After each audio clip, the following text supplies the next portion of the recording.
जब जब रदम मोर जियरा घट जाथे। तोर माया के ऐसन जादू हवे, मोर आँखी में बस तू समा जाथे। तोर हम मोर अब आवे, तोर नाम मोर अब नावे।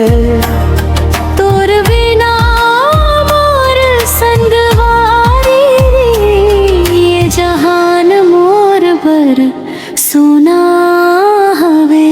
कौन तोला ऐसन माया करही, जैसन मैं तोला माया करता।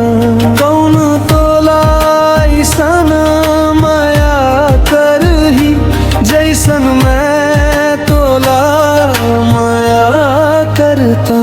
जैसन मैं तोला माया करता।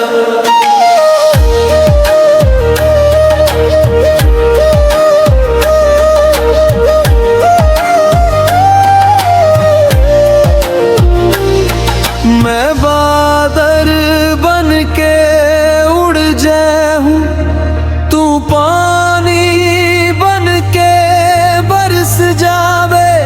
मैं कत को दूरी हाँ चल दूं, तू मोर तीर मही आ जावे।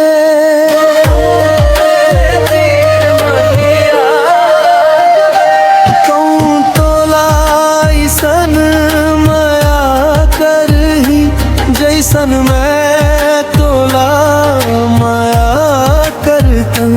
कौन तोला ऐसन माया करही, जैसन मैं तोला माया करता।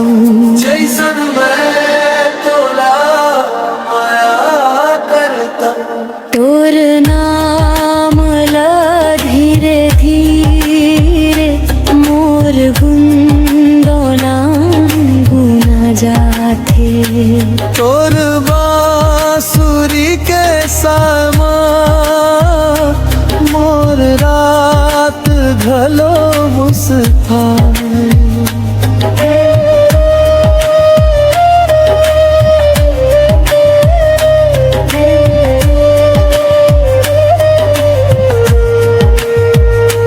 कौन तोला ऐसन माया करही, जैसन मैं तोला माया करता।